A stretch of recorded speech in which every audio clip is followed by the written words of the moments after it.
Hello and welcome along to another episode of the Tackling Sport podcast. It's Daniel Hussey here, joined as always by my brother Sean. Sean, how you getting on? All good, Dan. Good, Sean. And yeah, weekend of sports that included the Premier League, well, a weekend of football that included the Premier League and the FAI Cup Final. So no better League of Ireland expert than Luke Delaney. Luke, welcome to the podcast. How are we? Thanks very much, lads. I'm doing very good. Thanks for having me on. No worries, Luke. Well, listen, I suppose to start with your initial reaction to St. Pat's victory, and I kind of like it always seems that Bows get a lot more attention than Pats. So I got the sense when Pats won that they were let's just say they're delighted, put it that way. Absolutely, yeah. And I think for maybe the majority of the first hour anyway, I kind of saw it going Pat's way.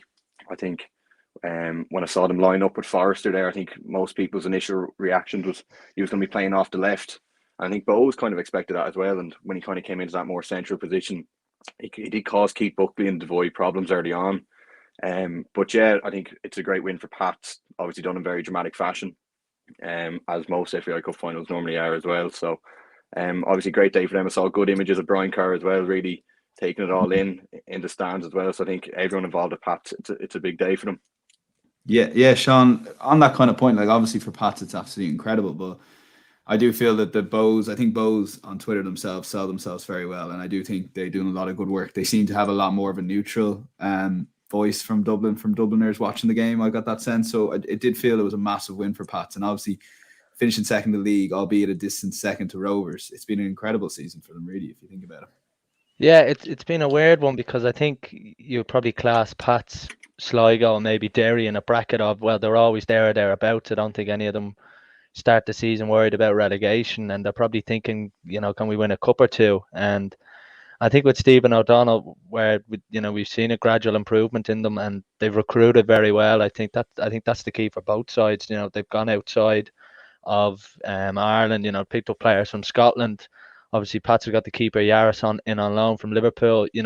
Just clever bits of recruitment like that have worked for them. And I think you're right to mention, and I think it was mentioned a lot in the papers over the weekend, that both clubs have done a lot of good in their community and are feeding off that kind of positive impact off the back of the pandemic. And both did a lot of great stuff during the pandemic. To connect with their communities, and it's brilliant in that sense for Dublin football, which has gone through a lull.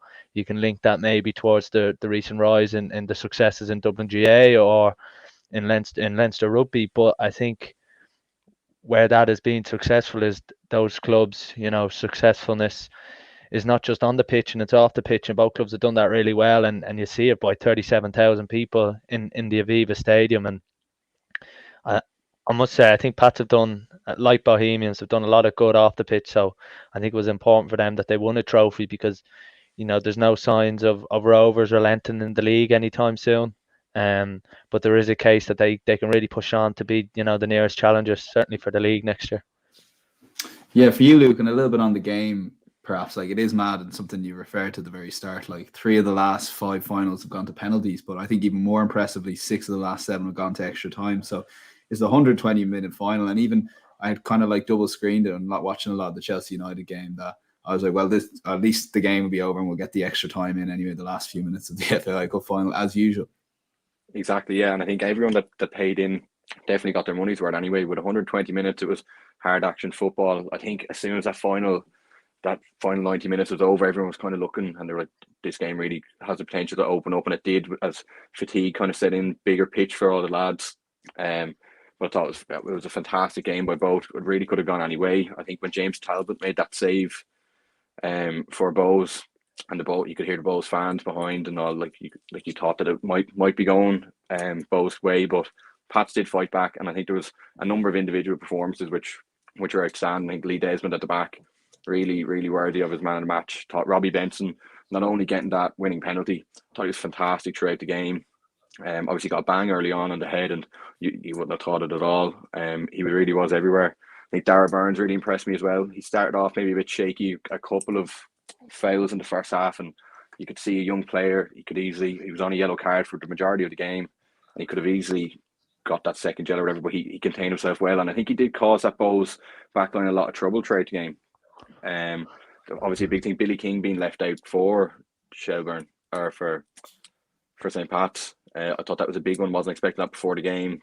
heard a stat that it was the only game that he hadn't started all year as well. So it must have been quite heartbreaking for him, maybe finding out before that he wasn't playing. But I think he came on, played his part. And then obviously on the Bow side, I think Ross Tierney really came alive in extra time, and you can see why he is getting that move over to Motherwell. He's definitely a big player for the future. Dawson Devoy was very good at times as well, and I think Liam Bart was possibly Bow's best player on the day. Cutting in off the left, he did look very dangerous and kind of showed everyone why he was included in that team of the season, and what a terrific signing he has been for Keith Long's side. Yeah, and I maybe into some of those individual performances, Sean. I thought it was kind of fitting Robbie Benson scoring that winning penalty, given he was Stephen O'Donnell's first signing as Pat's manager and obviously former teammates as well. So like you couldn't get a more fitting winner. And as Luke said, I thought he had an excellent game as well myself. Yeah, and he was always a big game player for Dundalk, especially I think of some of the goals he's got in those European games and in big cup finals, and his performance. And I think when you step up to take a penalty like that, considering that the couple before him had missed, obviously Forster had missed, Keith Ward, Wilson. So to step up and slot it away, takes a lot of experience. And you mentioned there when my initial memory of Stephen O'Donnell taking the job a couple of years ago was immediately, Robbie Benson has moved, and obviously Mountney as well, and these guys left a very successful Dundalk side, if you like, and went and believed in Stephen O'Donnell, and I think that's just example now. There's a lot of media speculation at the moment about Stephen O'Donnell's contract, and maybe he isn't fully signed up for next year, and that'll be interesting to see how that plays out. But when you see a player like that, and we've seen it in other leagues where they kind of follow a manager or they believe in a project, and it was a gamble by Benson, to up stakes and maybe move to Pats. But I'm delighted for him, delighted for Stephen O'Donnell. I think he's someone that, straight away after his playing career was up, he went and became the opponent's analysis guy for Dundalk. And, there's obviously a clear big future for him in the game, and someone that, is a prime example of the League of Ireland. He was over at Arsenal when he was younger, had a bit of time in Scotland, came back and forged a really good playing career, and obviously started his coaching career very well, finishing second in the league and winning the cup. Yeah, and it will be interesting, Luke, on Stephen O'Donnell. I know there's a lot of talk today about the Dundalk job potentially, and I can't see it myself looking from the outside, given how good a season Pat's had and being in Europe next season, and Dundalk obviously not being in Europe. But it's money, a lot of talk, and the length of contracts and full-time contracts and all that in the League of Ireland, that ultimately I don't think it's as relevant, the European football aspect of it, if Stephen O'Donnell can be promised backing by the board, but also more importantly have a long-term future at Dundalk potentially. Yeah, well, obviously you can never really expect anything in the League of Ireland with where either players or managers are going to go, but I think Stephen O'Donnell has really bought into maybe a project here at Pats. Obviously the FAI Cup in his first season, like you said, second place as well, Sean. I think it's a very good young squad around him. You maybe saw a bit of a fall from Dundalk maybe this year, and I think that I would be very surprised to see him leave, especially after a year. I could definitely imagine him giving another go next year, maybe push Shamrock Rovers for the title. I think it's going to be tighter than it was this year. I think Derry City are going to be very strong next year as well. Obviously Duffy, McElhenney coming, so it's going to be a very different league next year. But I'd be very surprised if he was to leave Pats, and I'd say that contract should be sorted. And that will obviously be one of the biggest blows, and for Bows is the now European football, and obviously how well they did this summer in it. And I think that's a big plus for Derry, because obviously Luke mentioned the signings. They got Brian Maher, the Ireland under-21 goalkeeper, in as well. They've got European football up in the Brandywell. So obviously winning a cup for Bows would have been amazing to kind of signify Keith Long's period so far in charge. But I think what will hurt them in the next coming weeks is no European football, because they really developed off the back of it, and they had a great run this summer and attracted maybe new fans, got big gates, obviously having the games in the Aviva. So that will be something that will hurt them, but no doubt that's a major plus for Derry City. Well, yeah, Sean, maybe reflect a little bit on Bows and Keith Long's site. He's had a long tenure at it now, and they had such an amazing summer, and the Aviva was, jammers those few weeks as much as they could, and Bows kind of took over D4. But it just seems that the season has petered out, and you look at it on the face of it, 10 teams in the League of Ireland, they finished 5th, and they lose an FAI Cup final on penalties. I know they had the great European run, but it's ultimately, I guess, a disappointing season. And with the contracts similar to Pat's, you don't know what kind of squad they're going to have next year. And obviously they've lost a lot of players recently, and Danny Grant going back a little bit further, but other players recently enough as well. Yeah, and I think that's probably been the one, key where people have credited Keith Long as his ability to kind of rebuild these teams and find some hidden gems. Luke mentioned Liam Bird, Ali Koud, and already they're going to lose Ross Tierney next year, and I think Georgie Kelly's away as well. So there's big difficulties there for Keith Long. I think it's his 7th year in charge. I mean, he's come in for a bit of criticism post the final. I think it's difficult for him. Obviously, he wasn't on the sidelines. I don't think that's ever a positive thing really for your manager not to be there. And I suppose it would have been big for them. I think for Keith Long, probably to win a cup would have probably been bigger. But I think for Bows as a club, maybe financially, it would have been better for them in Europe as well. But you do think with Keith Long, it would have been brilliant to get that monkey off their back, because, like you said, I think there was a stat saying they were closer to the bottom of the table than they were at the top of the table this year. So it's going to be difficult for them to kind of go again. And you always think with a club like Bows, with how they are, that they mightn't be too far away from a disaster. Now they have got their house in order. I think it was 10 years ago they were in real trouble, and they've kind of got their, like I said, house in order.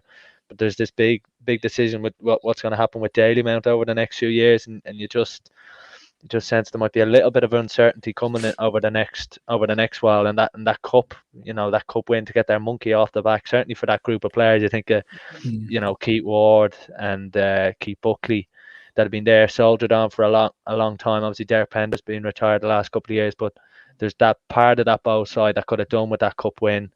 And you did feel your heart did kind of go out for them on Sunday afternoon, but they're the fine margins. And I just think it's one of those games where when they score from the corner, you probably think it's their game, and it's one of them. It just didn't fall for them really in the penalty shootouts, and I think it was very difficult for, like I said, Keith Ward, someone who's been at the club a long time, been a brilliant player for them, probably not had as much of a starring role this year.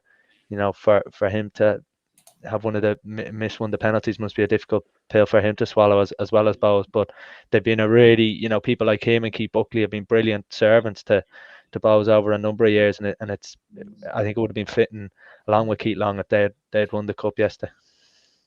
Yeah, for you, Luke, on Bows and their season overall, as well as that heartbreaking defeat. Yeah, and I think that FAI, that cup run, did really bring a bit of hope to Bows fans. I think I remember the win over Shamrock Rovers in the quarterfinals. I was even watching, I was like, with Bows are firing like this, playing like this, they will be hard stopped. I think that the way that they won the semi-final, that late Georgie Kelly goal, it kind of just did feed them fans that hope. And it is, like Sean said, it's heartbreaking for them. But and Bows fans probably won't thank me for saying this, but I think we are probably going to see a very different looking starting 11 when the League of Ireland kicks off again. I've seen a few things with Georgie Kelly being linked with Dundee, with scouts being in the Aviva looking at it and all, and obviously with Tierney leaving as well. And I wouldn't be surprised if there's a couple of others going. Well, Dawson Devoy is really impressed kind of throughout the season, and there'll definitely be kind of interest across the water for him. So I think we might be seeing quite a different team for Bows come March.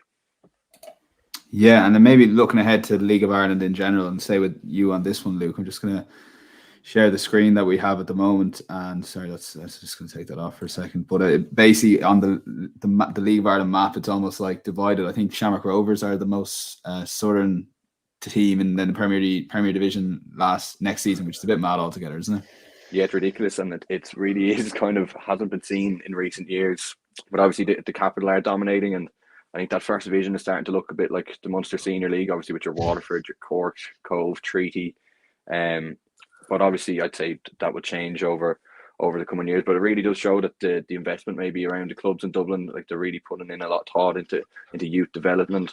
It's even with Bows, with the merging with St. Kevin's Boys.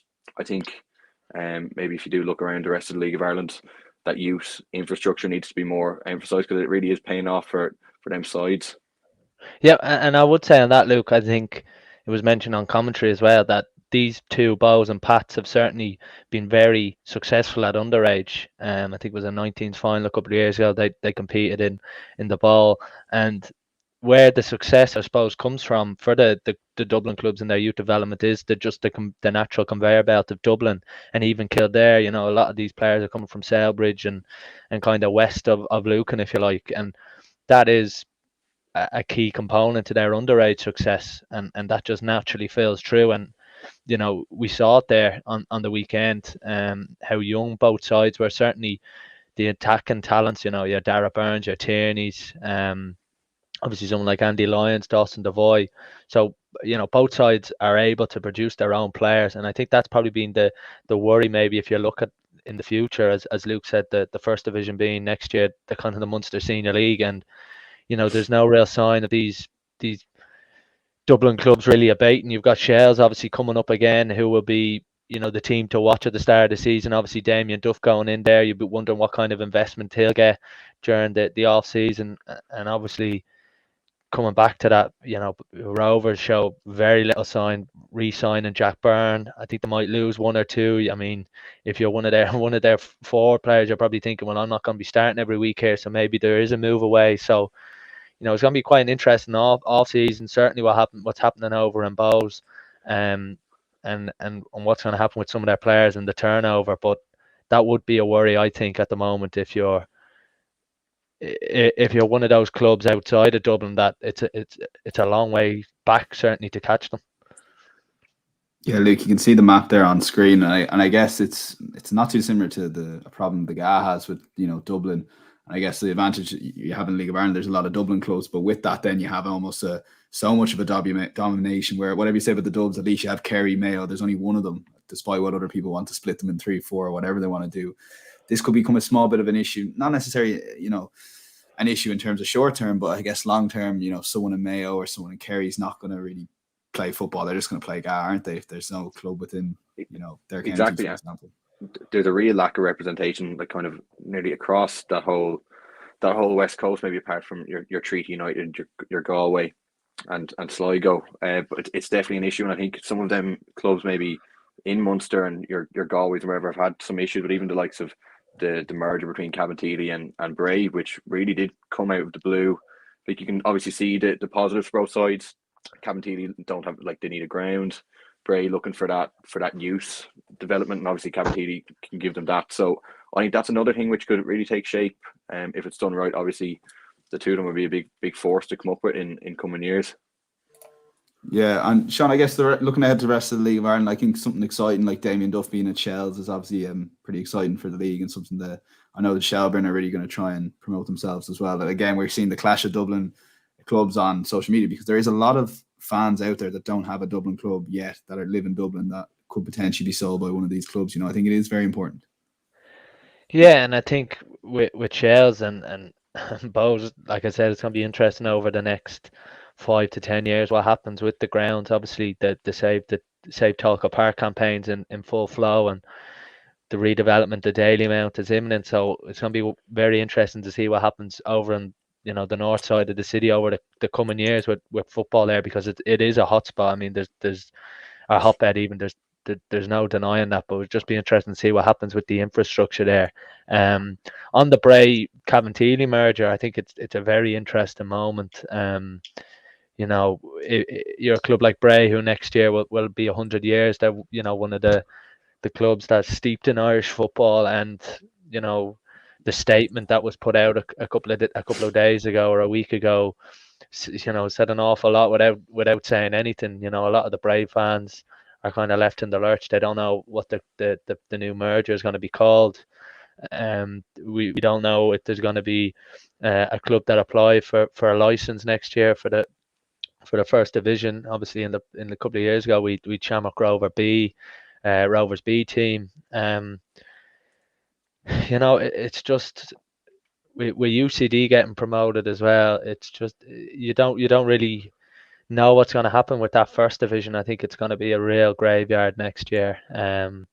You think of the problems that Waterford have had, certainly off the pitch, for the last 5 years. I mean, it just always seems to be in turmoil now. They've produced, they you know, had good players play for them, But the whole situation with the sacking their manager a week before, or suspending their manager a week before, the game to keep them in the division is just bizarre, and it felt like the ownership and the new structure with your man Forrest had kind of turned a corner, and then this to happen, like I said, the week before one of the biggest games in the club's recent history. So I think next year, the first division, I just think will be a real graveyard, and it's probably going to knock back some of those teams. It's going to take some of those teams a long time to get back up to being an established Premier Division club. And there's been talks in the last couple of years to maybe have one league, or to have an All Ireland league. And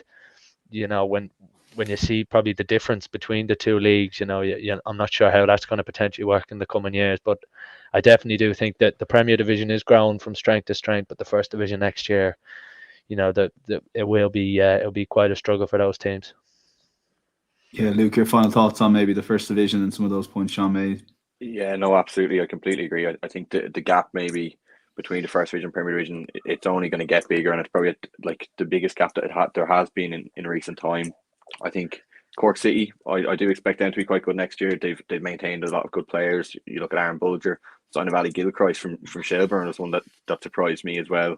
Was named in the First Division Team of the Year, but it is worrying, and I think from watching a lot of maybe the First Division's lower side teams, and like your Wexford Utes, Cove Ramblers, like they do struggle, and they'd struggle against the likes of your Galway United, your Treaty United as well. And God knows if there wasn't an All Ireland League, if they were coming up against your Pats or your Shamrock Rovers, it would be a trounce. And I think we saw that a couple of times in the FAI Cup, where they really weren't up to the shade and up to the quality of them Premier Division sides. And I think, Dan, obviously, what's happened with Cork is a prime example of, where they were 5 years ago. I think even 2 or 3 years ago, I was down at a game in Turner's Cross in one of the Europa League games, and the shed end behind the goal was bouncing, and you felt like Cork were in a really good place. The city was rising, they were kind of saying, and everything was good, and all of a sudden, in the blink of an eye, they're down in the First Division and down in the dumps now. Colin Healy looks like he's going to kind of steer them back and he's kind of steady the ship. But like I said, where they were to, the crowds they were getting down in Turner's Cross, or the crowd they brought up to the Aviva for cup finals, to where they are, I think is a prime example, similar to Waterford, just a slight bit of mismanagement here or there. And that's probably where the precarious position that Bows are in. You look at, one bad decision or a couple of bad decisions, and all of a sudden you're right on the edge of safety. So there's a lot of teams next year whose first goal in the Premier Division, with how tight it will be, will to make sure you don't get sucked into a relegation battle, because you don't want to be going up against a Finn Harps to try and keep you up, because Ollie Horgan and Finn Harps just keep finding a way of doing it. So I think there'll be quite a surprise next year with who goes down, especially if Shells have a good start to the season. I think we could see a very interesting relegation battle, and it's going to be very interesting to see what happens to Bows, I think, in particular, because we mentioned a couple of those players will move on as they always do, and how they lure in some players, particularly with no European football, would be very interesting. Yeah, Luke, for you, have you got a dark horse to watch for next year? A team that will, if Rovers win the league, a team that will finish third and fourth, and really kind of impress? I can't see anyone apart from Derry City maybe pushing Rovers the whole way. I think you mentioned earlier, Sean, with Brian Maher, the sign of him, I think he was phenomenal for Bray this year, and there's no doubt that Bray wouldn't have been anywhere near the playoffs if they had someone else between the sticks. And then with Duffy, Mac Delaney, I think Ollie Horgan is doing a great job at Finn Harps. I think they have some great players there. I think Obalawi was insane this year up top for them. Barry McNamee, Boyd was fantastic as well. So if they can, it's all about who they can kind of keep at the club. Obviously a few additions as well, but holding on to some of them players and getting them to sign on again for 2022 will be huge. So, but I would also like to see how Damien Duff is doing with Shells as well. I think there's been some really questionable decisions as well, though, from the board, maybe letting go Mike O'Connor, Ryan Brennan, who were two of their stand-out players last year. And I think when it was announced that they weren't going to be signed off for 2022, it came as a big surprise to a lot of the Shells fans. But obviously, Damien has a plan, has a philosophy of how he's going to want to play, the type of players that he wants. So I think it's going to be definitely a very interesting season in the Premier Division next year. For you, Sean? You know, I think Dundalk. I'd be very interested to see Dundalk and Bows next year, because I think one of those two could really find themselves in a bit of trouble next year, because like I said, if Shells have a good start to the season, then all of a sudden you're a couple of games away from maybe keeping your top flight focus. So I think Dundalk would be very interesting to see, because they've had a lot of difficulties with their ownership. That seems to have been sorted.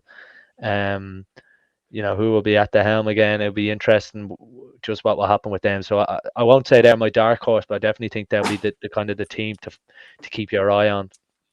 Yeah, and if you're watching on the stream, do give us a like, but also comment on any dark horses you think, a team that we haven't mentioned yet that could potentially challenge Rovers. And when we say challenge Rovers, at least compete at the top end of the table. Before, final word on this, Luke, before we move on to the bit of the Premier League, I did want to ask just a little bit on positives on the game. The 37,000 attendance was amazing. Two, I think, well-supported clubs in general, but I just thought there was a great buzz around the game before, during, and after the game. For you, and not to get too into it, but just like maybe in a minute or two, is there a way the league can kind of kick on from this? Because it is worth noting that there were, like, in 2010 we had a similar number that were there, and the league wasn't managed to break that barrier. Do you think now it's in a stronger place?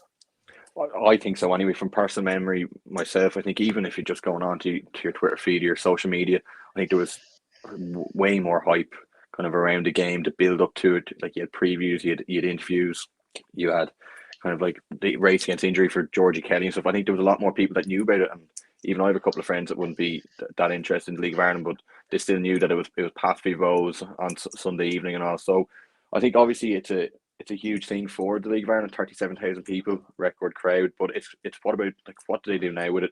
How do they keep people coming, getting your season ticket holders in? How do you, like, during the cold spring days and all as well? So it is a difficult task for the League of Ireland to try to propel on with this, but I think they have all the ingredients to, like, they know that there's a hunger for people to watch the matches, and to entice them to come on and keep supporting the sides. I think, Dan, it's got its own permanent fixture now in the calendar, and I think a lot of people have kind of got on board with that it's, it is where it is normally November. It's a Sunday and it's a big event, and people can kind of get behind that, and I think that's really key to kind of the all around the cup final, and it does feel like a big day out.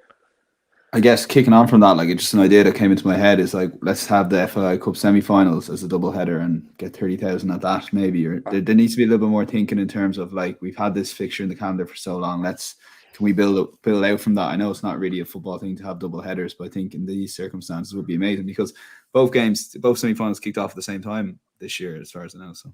Yeah, and another thing that I'd like that in, like, I think the women's FAI Cup final, I don't see why that there couldn't be a double header on the day that there was a huge crowd at Tallaght Stadium, a great game as well, and there's no reason why that the Shelbourne and Wexford Youths couldn't have been on, let's say, at 2:00 or 1:45 yesterday, and then have the men's one on then after as well. So I think that's another way the League of Ireland could continue to showcase what the country has to offer. Yeah, what frustrates me is, like, these are, like, not, these are simple enough solutions that the FAI have for years of kind of, although like the women's has been a curtain raiser to the men's for a good few years. It I don't know why that didn't happen this year, but even that semi-final idea, these are just a couple of things. But hopefully with FAI under new management, I know your namesake John is long gone, Luke, that we can find. Yeah, you can't be thinking that.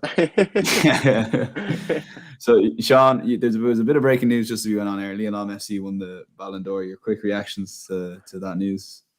Yeah, the seventh time he's won it. I think, there was a lot of talk about Jorginho maybe winning it, and I think it's kind of interesting that people have kind of changed their idea around it, or the voters, that it used to be kind of the best player, or Messi or Ronaldo, and because they were both so good, it was kind of whoever was winning or whoever did well, and obviously we saw that with Modric winning it on the back of the World Cup, and then I think Real Madrid won the Champions League. But yeah, I think he's a freak, and I think once he won the Copa America, although I think he's Emi Martinez to thank really for a lot of that. I think it was kind of a shoe-in. But I think it'll just be interesting to see what happens with him as well at PSG. He got a couple of assists on the weekend against Saint Etienne. Neymar is out for 6 to 8 weeks, so I think he should be back for for a potential quarter-final or a potential last 16 game in the Champions League. But I think when you're watching Ronaldo and Messi now, I'm at the stage now where you kind of know that where they are in their career, you know it's not going to get better than this, and you've watched these two battle it out for so many years at the top. I think Ronaldo wasn't in the top of the vote, and they're coming to the end, and it's probably just about really enjoying them, because they have been two of the greatest players of all time. And I think if we ever see a better footballer than Messi, the game will be in a good place, because I think he's as good as I've seen, and I think he'll be as good as I ever seen personally. Yeah, Luke, for you, Messi? I think so, yeah, but you do have to feel for Robert Lewandowski. He's probably thinking, what more can he do? Like, all you have to do is look at his stats. They're crazy, especially for this year. They were the same last year. But I think as soon as Argentina won the Copa America, I think everybody knew that it was only gonna go one way in the end. But yeah, you can't really say Messi didn't deserve it, because first bit of silverware with Argentina as well. So yeah, well deserved. Yeah, and then moving on to the Premier League then, Luke, and obviously it's tough to double screen, so I don't know how much of Chelsea and United you saw, but I thought it was a strange game myself. After the game, I'm nearly more confused about Chelsea than before, because obviously they're genuine title contenders, and in some ways they played really well in that first half, and in other ways they were really poor second half, and they weren't great overall. So I'm not really know where I'm going with that, but more with Manchester United, your kind of thoughts on what's going on there. Michael Carrick, obviously interim manager. Ralph's coming in here now, which I'll be calling Ralph on the podcast, because I always make a mess of that second name already, and he hasn't even had a game yet. But for you on United and what's happening there? Well, I was quite surprised with that game as well. I think everyone was already going in expecting Chelsea to show United up. I think the one thing that I took from the game is maybe the only thing that could go against Chelsea this year. Obviously, you have to put them in the same discussion as Man City and Liverpool, but I think there is an over-reliance of goal scoring from defence. They maybe don't have the same numbers chipping in up top that, let's say, Liverpool's front three would have, or the likes of Foden, Torres, Sterling. And then just on the United front, I think it really is just one of them things, because when Van Gaal came in, you're like, oh, it's going to change. Same then with Mourinho and then Ollie to recent date. And I think Ralph does have a very big job in his hand, and it's just getting them players maybe back believing him and the confidence back up, because like you can only imagine how low the confidence must be. Like anytime they go on social media, anytime they look at reviews and all, and they do only have themselves to blame. They've been very poor, especially in recent weeks. But I think it's a huge job, and I do think the top four might be too much for them. I don't think a top six finish to leave whoever does come in at the end of the year, whether it is someone like a Zidane or a Rodgers or a Pochettino, or if Ralph stays on, just to give them a bit of structure before they come in. I think that's what Woodward and the board will be looking towards. Yeah, I'm calling a couple of things, Sean, off the back there. I'm calling United not to get to the top four, and I'm calling Liverpool to finish ahead of Chelsea. Sean, your thoughts on those two takes from the weekend?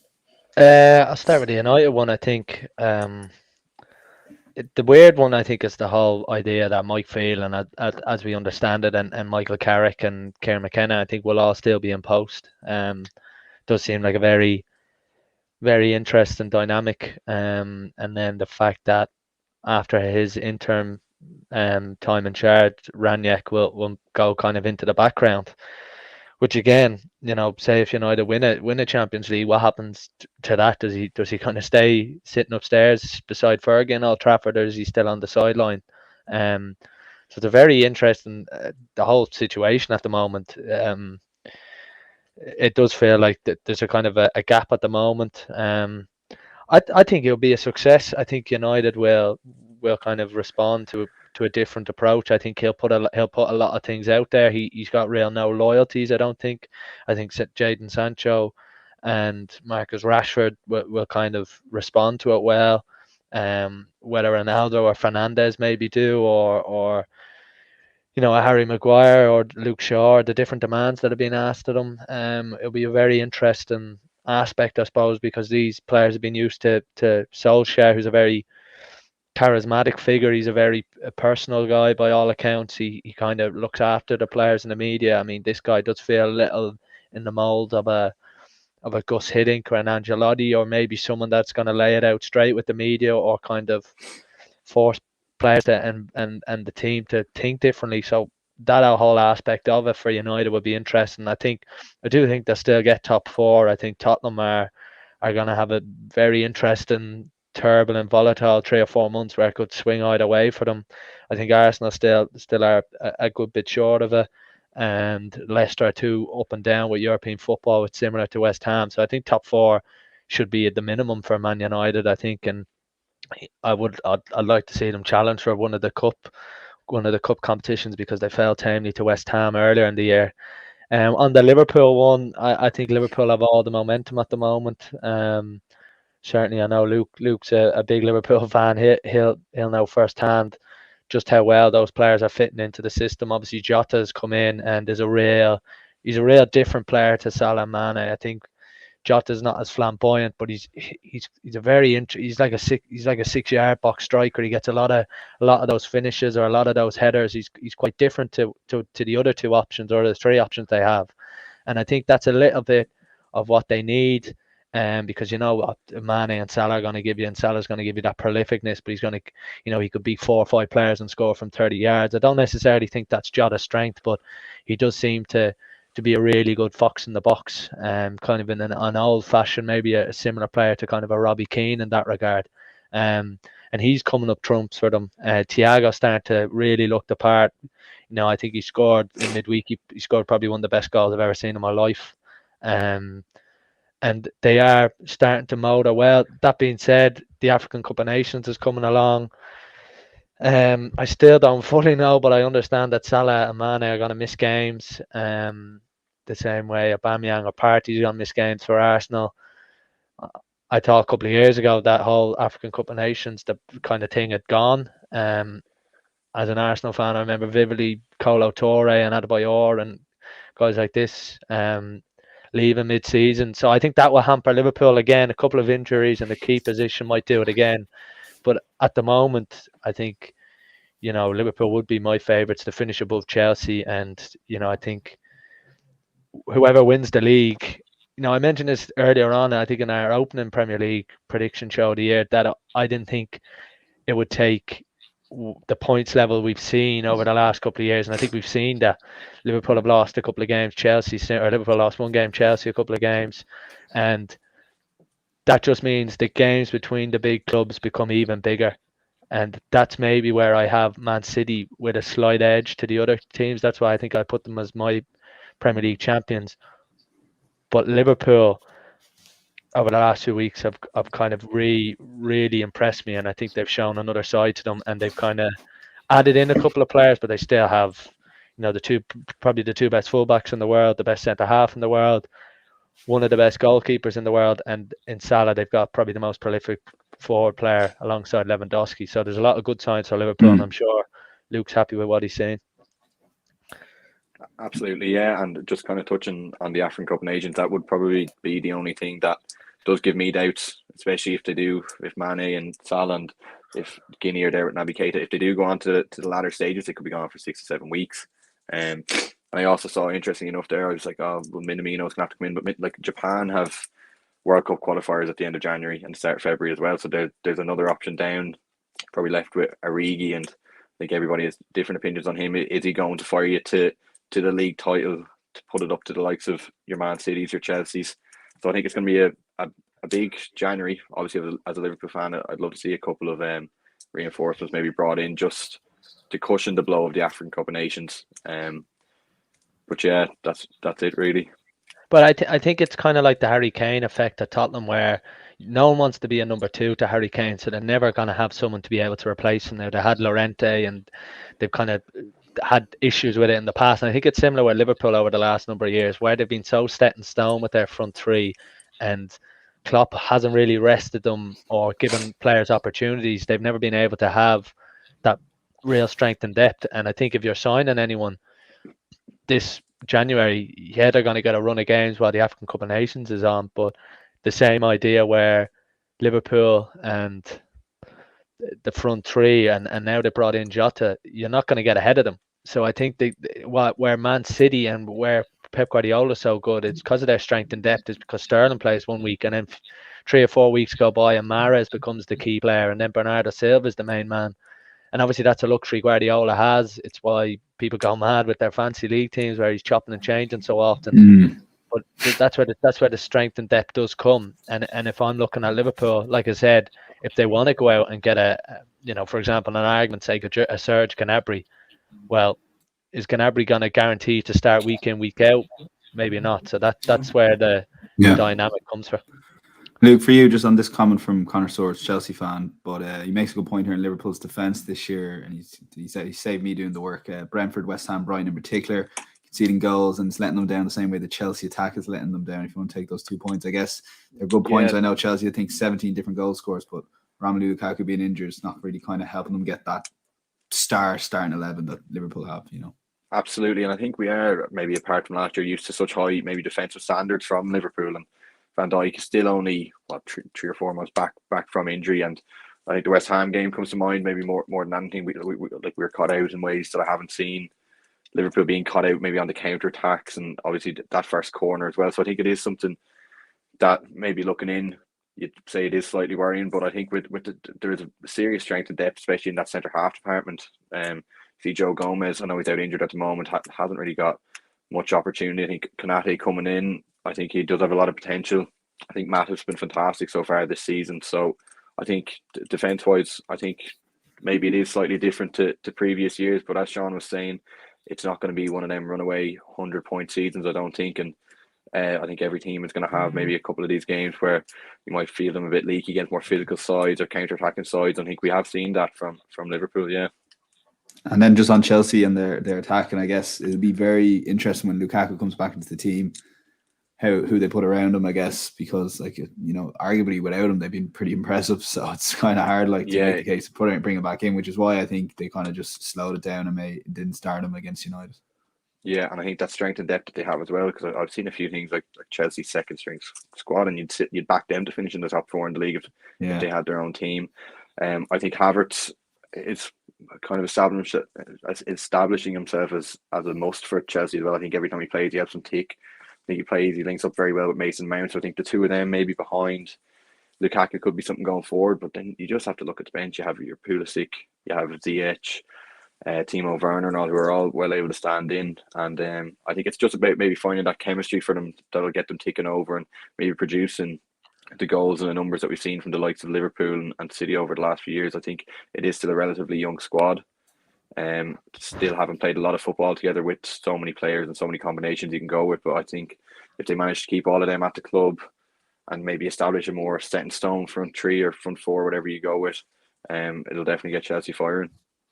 Yeah, Sean, for you, I guess on Chelsea's side of things, like their defensive record is second to none, like under Tuchel, but I guess the goals aren't quite what the Liverpool and Cities and those title runs. And while I accept that it'll take less points this year, I just think Chelsea's lack of experience in those title games will ultimately make them fall short and finish third. But there's serious potential on the other hand, and Pulisic coming on, there's Hudson-Odoi is playing well now. There's other areas to look at and the weaknesses. I would say Ben Chilwell's injury is probably massive for them, depending how long he's out for, if he's out for the rest of the season or a good chunk of the season. So your thoughts on them overall?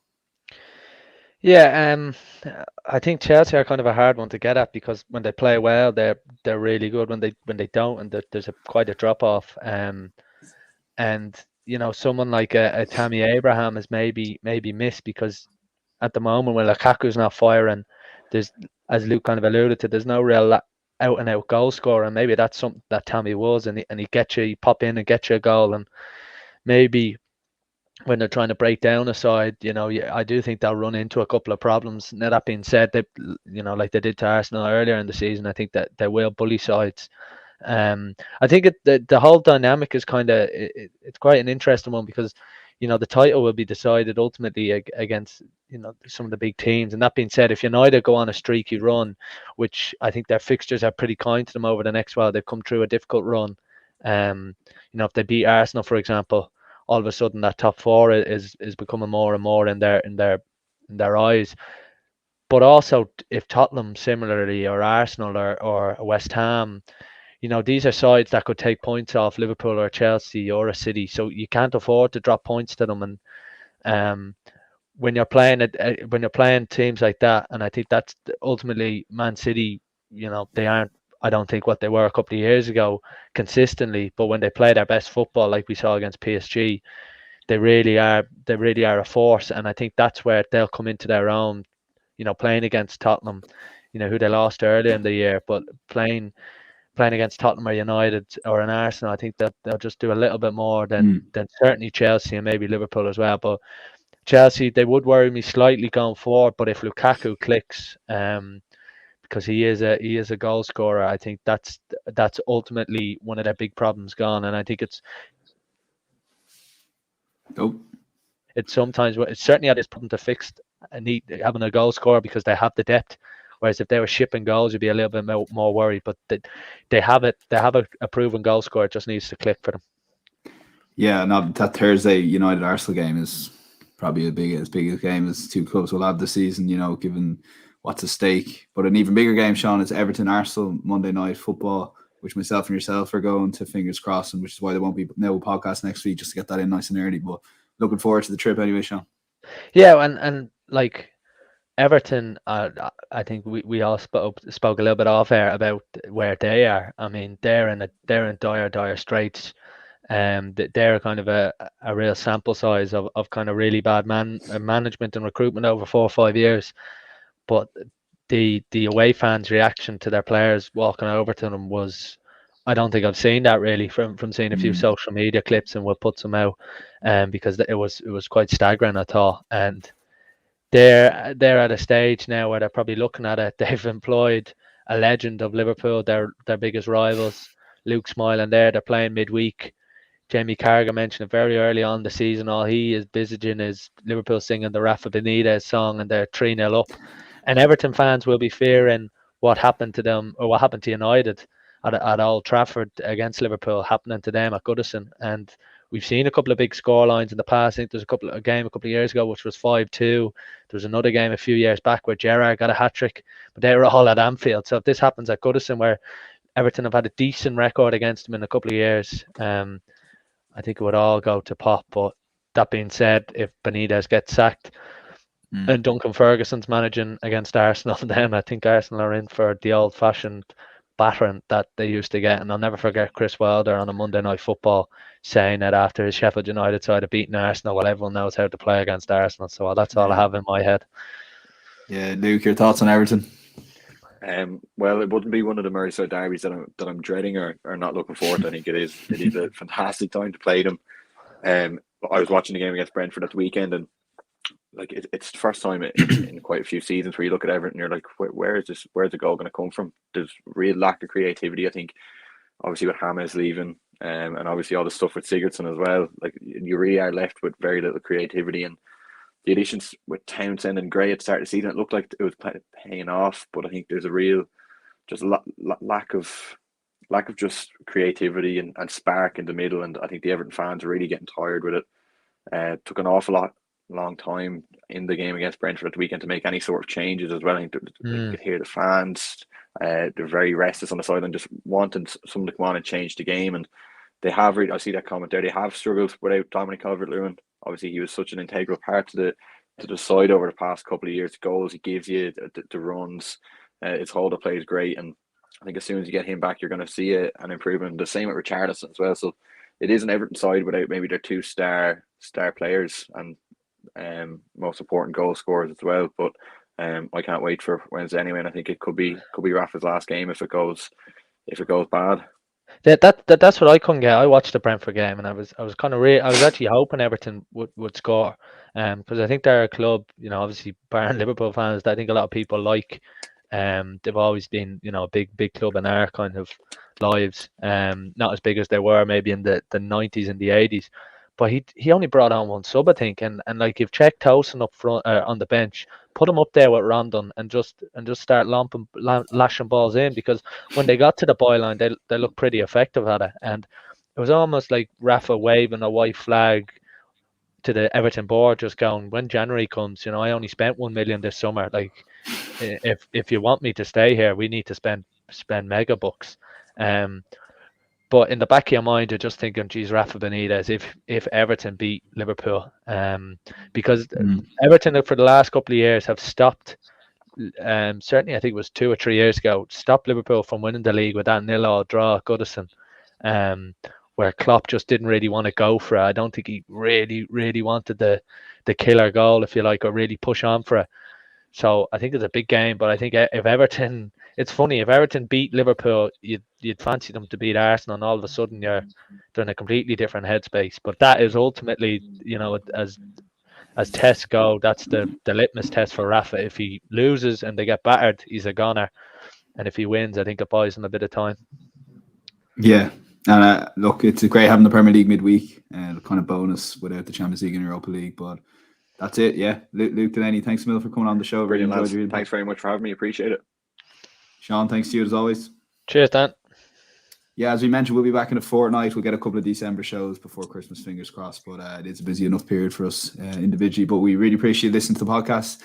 Do subscribe to our YouTube channel for free for more sports content. If not, keep an eye on the Tackling Sport page next week. We'll put a post up after the Arsenal win 4-5-0 to send to give Rafa the sack. Hopefully, fingers crossed, and not the other way around, and give Duncan a victory. But for now, at Tackling Sport social media, we really appreciate the listen. Take care.